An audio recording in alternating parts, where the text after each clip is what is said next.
आंनि गथ'आ लेखा रोंनांगौ बर' बर'नि गेजेरजों बे बर' साहित्य सभार एनै অধিবেশন বিলাক জানুৱাৰী বা ফেব্ৰুৱাৰীত হয় এবাৰ নিৰ্বাচনৰ কাৰণে পিছুৱাই পেলাই এপ্ৰিলৰ হৈছে আৰু যোৱাকালি ধুমুহা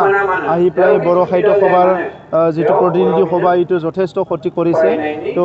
যিয়ে নহওক আমি তামোলপুৰত বড়ো সাহিত্য সভাৰ অধিবেশনটো অনুষ্ঠিত হোৱাৰ কাৰণে ভাল লাগিছে বড়ো সাহিত্য সভা বড়োৰ এটা জাতীয় সংগঠন যোৱা 60 বছৰ ধৰি বড়ো জনগোষ্ঠীটোক বিভিন্ন দিশত নেতৃত্ব দি আহিছে বড়ো সাহিত্য সভা আৰু সেইটো আজি বড়ো সাহিত্য সভাক বড়ো জনগোষ্ঠীৰ গাৰ্জেন হিচাপে ধৰি লোৱা হয় গতিকে আজি বড়ো সাহিত্য সভাৰ যিটো ভূমিকা এইটো আমাৰ কাৰণে সদায় স্মৰণীয় অনাগত দিনত বড়ো সাহিত্য সভা অধিক শক্তিশালী হওক বড়ো জনগোষ্ঠীক অধিক আগুৱাই লৈ যাবলৈ সক্ষম হওক বড়ো সাহিত্য সভাৰ নেতৃত্বই আজি যিখিনি দায়িত্ব লৈ আছে সেই দায়িত্বৰ পালন কৰাৰ দ্বাৰাই বড়ো জনগোষ্ঠী বিশ্বৰ বুকুত আৰু উজ্বলি যাওক এটুকে মই কামনা কৰিছো প্ৰশ্ন উত্থাপন হৈছে যে ৰঞ্জন দৈমাৰীক মুকলি কৰি দিব লাগে বুজি পোৱা নাই ৰঞ্জন দৈমাৰীক মুকলি কৰি দিব লাগে এই সন্দৰ্ভত আপুনি কি ক'ব নাই হেতুটো আমাৰ একৰ্ডৰ যিটো স্পিৰিট মতে যিটো আছে তেখেতক এজন সিগনেটৰী হিচাপে মুকলি কৰি দিব লাগে হেতু আমিও আহ্বান কৰি আহিছো আৰু যিখিনি জেলত বাকিখিনি আছে তেখেতসকলকো জেনেৰেল এমনেষ্টি দিব লাগে আৰু যিসকল জেলত আছে এইখিনি ৰিলিজ কৰি দিব লাগে হেতুকো আমি আহ্বান কৰিছোঁ কিন্তু গভৰ্ণমেণ্টে কিছুমান লিগেল প্ৰচিডিউৰৰ কথা কৈ আছে काउंसिल हो गया ना इसलिए प्रॉब्लम नहीं है काउंसिल के जरिए वहाँ पर हम लोग भाषा साहित्य का काम करेंगे तो जो बोरक है बोरक लैंग्वेज उसके लिए सिलसरनी बरकफोर माने त्रिपुरासा होननानै जायखौ बुङो खिन्थु बिसोर आसामनि खा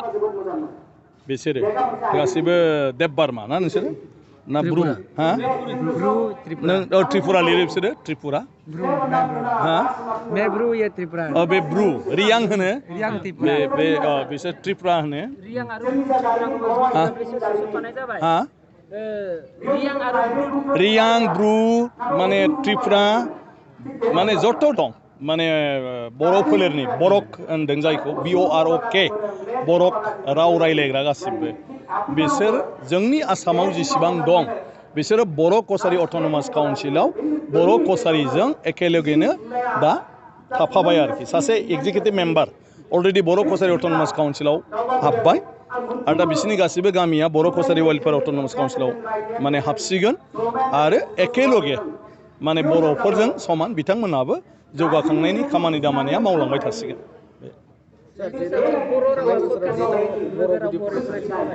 मोनसे दे बर' रावा जिहेतु आसाम सरकारनि लोगोआरि राव महरै जाबाय नाथाय बे बर' रावखौ माने दासिमबो गुबुन हारिनि सुबुंफ्रा मोजाङै रायलायनो रोङा बे माने बर' रावखौ गुबुन हारिफोरनि सुबुंनो मोजाङै रायलायनो थाखाय माबायदि राहा सार नङा बेवहाय जेब्ला गभर्नमेन्टआ बाहायजेनो अब्लानो लासैनो बर' रावखौ बयबो मोनथिनो नाजागोन मोनसे जाहैबाय जेसेबां अफिसारफोर दं बिसोरो बर' रावखौ सोलोंनो नाजागोन आरो माखासे गभर्नमेन्टनि जिथु सार्कुलार ओंखारगोन एडभार्टाइजमेन्ट होगोन साइनबोर्ड लिरगोन बायदिसिना जेफोर बाथ्राफोरखौ फोसावगोन अब्ला बेफोरखौ बर्डआव नुयोब्ला सार्कुलाराव नुयोब्ला मानसिफ्रा हागौमानि फरायनानै बुजिनो नाजागोन आरो जेला बुजिनो नाजागोन लासैनो बिसोरो बर' रावखौ सोलोंनो नाजागोन आरो जेरै बर'फ्रा दिनै असमियाखौ नेपालीखौ बेंगलिखौ बा गुबुन गुबुन रावफोरखौ इंलिश हिन्दी जेरै माने सोलोंलांदों बेबायदि लासै लासै सोलोंलांगोन गतिके टिभियाव नायनानैबो लासैनो जोंनि रावफोरखौ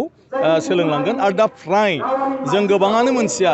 दा गोबां आसामनि मानसियानो बर' रावखौ रोंजोबगौ ओंखायनो बर'फ्रा दा रायखोमालाबायनायखौ गारनांसिगौ दा गोबाङानो बर' रावखौ मोजाङै रोंजोबगौ आरो बेखायनो आं सानो जे बेखौ गभर्नमेन्टआ बाहायनाय लोगो लोगोनो बे रोंनाय मानसिफ्रा अलरेडि ओंखारगोन माने मा होनो बिदिखौ बयजोंबो नुजानाय जागोन आरो माखासेफ्रा थाबैनो सोलोंनानै मोनसे समाव असमिया बा अन्यान्य बेंगलि तेंगलि राव बायदि बर' रावा बयजोंबो बुजिजानाय आरो रायलायजानाय राव जागोन सार थांनाय बोसोराव जिहेतु जोंनि जौसेनिफ्राय बांसिन दाजाबथाय एबा बेबायदिबा जोंनि 10 बोसोरनि उनावहाय जोंनि बर' गुदि फरायसालिया जोबस्रांनायनि लामायाव दं नामा नङा बेवहाय जाहैबाय दा जिथु सुबुं सानखोनि थाखाय दिनैहाय गोबां फरायसालिफ्रा बन्द' जानो गोनां जादों मानो होननानै बुङोब्ला मोनसे मोनसे फरायसालिखौ रान खालामनांगौबा सालायनांगौबा बेवहाय फोरोंगिरिफोरनो बेथन होनायाव गोबांथार थाखा नांगौ जायो आरो बेराफारसेथिं जोंनि गथ' गथाय जिथु गैयै जादों बेनि जाहोना जाहैबाय दिनैनि दिनाव माने जोंनि मानसिफ्रा गथ' गथायखौ रांखान्थियारि हालोदखौ नायनानै बयबो गोजोन सुखआव थानो लुगैनानै गोबां खांला सासे एबा सानैल' गथ'फोर जाबाय दा सासे एबा सानैल'ब्ला बिसोरनि इयुन जोलैया 30 बोसोरनि उनावसो फैयो 27 28 बोसोर बैसोआवसो हाबा जाहैयो जिहेतु गतिके सासे गथ' जोनोम मोनफिननो बे न'खराव 30 बोसोर नांगौ जायो होमबा बाखि समाव मोनसे गामियाव दा गथ' गथाय गैयै बायदि जानो नागिरो दिनैनि जिथु 4 years खिन्थु जोंनि समाव आं जेब्ला लेखा फरायदोंमोन जोङो बिदा फंबाय साथामा जोङो माने मा होनो स्कुलाव खेबसेनो थांदोंमोन गुदि फरायसालियाव बिनि उनाव आंनि बिमायनि फिसा बिमानैनि फिसा आरोबाव 6 जनसो जों थांदोंमोन बिनि उनाव आंजों लोगोसे आंनि आब'नि फिसाफ्रा एखेलगे एलपि स्कुलाव जों फरायदोंमोन आरो होमब्ला जों न'खरसेयावनो फ्राय 10-15 जनसोआ एलपि स्कुलाव थाङोमोन आरोखि बे समाव खिन्थु दिनैनि दिनाव जोंहा बेबायदि गथ' गथाय गैला जिहेतु सासेल' बा सानैल' होमब्ला बिस्रा माने मा होनो बियादैबो थाया बियानैबो थाया माबो थाया सोमोन्दोआनो गैया जालांसिगोन दा आयं सोमोन्दो गैला हयथ' जिहेतु फंबाय दंबा आदैल' थासिगोन आरो जुदि सासेल'बा आदैबो गैला आयंबो गैला आमायबो गैला आनैबो गैला दा लासै लासै बिदि जाबोगासिनो दं ओंखायनो बियो सोरनिखौबा दाय होनानै जाला दा बेवहाय गभर्नमेन्टआ मोनसे मेकानिजम दिहुननांगोन जे उन्दै उन्दै गथ'फोरखौ जोङो गामियाव फोरोंनो हायाब्ला बिसोरखौ दाबसेयाव लांनानै फोरोंनांगौब्ला बा बिसोरखौ जुदि लेखा फोरोंनांगौब्ला जों माबायदि मोनसे गोदान राहा लामा लानांगोन बेखौ गभर्नमेन्टआ साननांगोन नाथाय सुबुं सानखो गैयैखौ जों सुबुं सानखो गोनां खालामनो हाया हेडलाइन सानजारि नोगोर रादाब बुथुमगिरिफोरनिसिम आंनि गोजोननाय आरो हामलायनायखौ बावहरनानै बिथांमोनखौ साबायखर जासिदों बेनि गेजेराव जोङो दिनैहाय 60थि बोसोरारि बर' थुनलाइ आफादनि जथुमनायाव दिनै नैबे तामुलपुर हालामाव जों मेघालयनि केपिटेल शिलंआव थानानैहाय जोङो दिनैहाय बेवहाय बाहागो लाफैनो मोननायखौ जोङो रोजा रोजा साबायखर जासिनायखौ आरोबाव बे थुनलाइ सिबियारि आरो माखासे हारिनि खामानि मावलांग्रा मावथिफोरनिसिम साबायखर जासिबावनायखौ आं बावहरदों जिहेतु जोंनि आसामाव थानाय जिहेतु बर' थुनलाइ आफादनि जा सिबिनाय बे मेघालय रायजोआवबो बेबायदिनो सिबिनाय जायो जों बेखौहाय ओरैबायदि बुंनांगोन जों मेघालय रायजोआव दिनै बोसोरसे बोसोरनै नङा गोबां बोसोरनिफ्राय जोङो माखासे बर' बिदा फंबायफ्रा थांनानैहाय खना खनला रायजो संसार जागासिनो दङ अब्लाबो दिनै जोङो गावनि हारिनि माखासे बेबायदिनो फोरबो फालिनाय थुनलाइ सिबिनाय खौसे अनलायनाय संसार जानायखौ बावाखै नाथाय जोङो बिनि गेजेरावनो दिनैहाय मेघालयआव थानाय बर'फ्राबो जोंबो आसा खालामो जों बेबायदि जोंनि बर' हारिनि राव थुनलाइ हारिमु आरो हारिमु आयदाफोरखौ लानानै गोबां जोंबो मेघालयआव थानाय बर'फोरनि थाखाय बेफोरखौ मालाबा जोंनि गिदिर गोलाव मानगोनां आरो थुनलाइ सिबियारि जोंनि दैदेनगिरिफ्रा फैनानै बेफोरबायदिखौ खुंफैगोन नामा होननानै जों आसा खालामनानै थायो नाथाय जों दासिमबो बिथांमोना फैनानै जोंखौहाय नागिरफैनानै जोंनिसिमबो बेफोरबायदिनि सोमोन्दै रायज्लायफैगोन नामा होननानै जों नेनानै दङ नाथाय दासिमबो सफैथ'नो हायाखै जानो हागौ जिहेतु मेघालय रायजोनि मेघालयआव दिनैहाय थानाय बर'फ्रा खना खनला हाजो खंखर खंखर थानानै रायजो जानाय बा संसार जानायनि गेजेराव गोबां दिनै जोंनि बर' हारि बिदा फंबाय बिब' बिनानावफ्रा गोबां रोखोमनि खामानि मावनानै दिनै संसार जानानै दंहैयो दा बै संसार जानानै थानायनि गेजेरावहाय दिनैहाय गोबां मानसिफ्रा दिनैहाय मेघालयआव थांनानै बायदिसिना साख्रि बाख्रि मावो बिजनेस मावो प्राइभेट जब मावो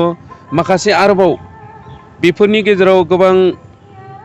न'खर जानानै संसार जानायनि गेजेराव सेंग्रा सिख्ला बा जोंहा फरायसा फरायसुलिफोरा थानानै दङ दा बेफोरनि गेजेराव जों मालाबा समावहाय गुबुन हारि गुबुन रायजोआव रायजो संसार जानायनि गेजेराव जोंहा सम लानानै बायदिसिना जाथायफोरखौ लानानै जों जोंनि जिउ खांनाय जोंनि जिउ खांनानै संसार जानायनि गेजेराव माबेबा समावहाय जोंहा मोगा मोगि जानाय समावहाय जोङो दिनैहाय गावबा गावनो खौसे जालायनानै बेखौ जोङो सोंथिनि फिननायफोरखौ होनांगौ जानानै फैयो। जिहेथु ओजोंहाय बर' रायजोफ्रा जों दिनैहाय बुंनो थाङोब्ला दिनैहाय जोङो गोबां बोसोरनिफ्राय शिलंआव दङब्लाबो दिनै जोङो बेखौहाय नाजागासिनो दङ। जोंहा मोनसे दिनै शिलंआवहाय बर' हारि बर' जाथिखौ खौसे खालामनो थाखाय जोङो मोनसे बर' समाज बा बर' कमिउनिटि बर' हारिखौ खौसे खालामनो थाखाय जोङो मोनसे अल मेघालया बड' वेलफेयार एस'सिएसन दानानैहाय जोङो बोसोराव खेबसे बेखौहाय फोरबो बादालि बा बोसोरारि एनुवेल मोनसे जथुम्मा खुंनाय जायो। बे जथुम्मा खुंनायाव जोंहा मोनब्रै डिस्ट्रिक्टनिफ्राय जों लिंहरो हांख्रायो। अब्ला जोङो बेफोरखौ लिंहरनायनि उनावहाय जोङो माखासे जोंनि बर' हारिनि सोद्रोमा बा बर' हारिनि माखासे मानसिफोरा जिउ खांनायाव बेसेबांसो दङ बेखौ जोङो नाजायो आरो बेखौहाय जोङो खौसे खालामनानै बेखौ जों गोसोआव लानो थाखाय जोङो नाजाबाय थानाय जायो। बेनि गेजेराव दिनै जों नुनो मोनदों